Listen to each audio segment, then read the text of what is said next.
In search of Charulata. এবারে বলি শোন, দুটো জায়গা আছে এটা। বলে আমাকে কিন্তু দেখিয়ে নিও লেখাটা। আমি তো ডেকে নিয়ে গেছি, দেখুন না, নিশ্চয়ই উনি কারেক্ট করবেন। উনি দেখলেন একটা জায়গায় উনি কাটলেন, সেই জায়গাটা আমি লিখেছি। আমি সত্যজিৎকে জিজ্ঞেস করেছিলাম মানিকদাকে যে আপনি কেন প্রথম ছবি করলেন এই নিয়ে, পথের পাঁচালী।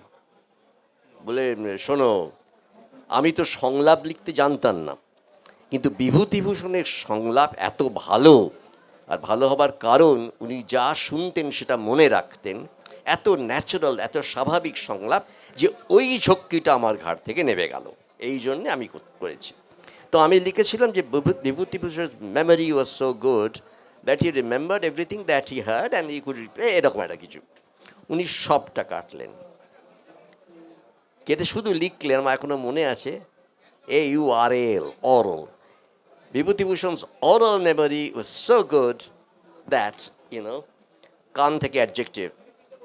এবং লোকটা এত ভালো দুটো ভাষাই জানতো। মানিকদা মানে অসম্ভব ভালো, তো অসাধারণ লোক।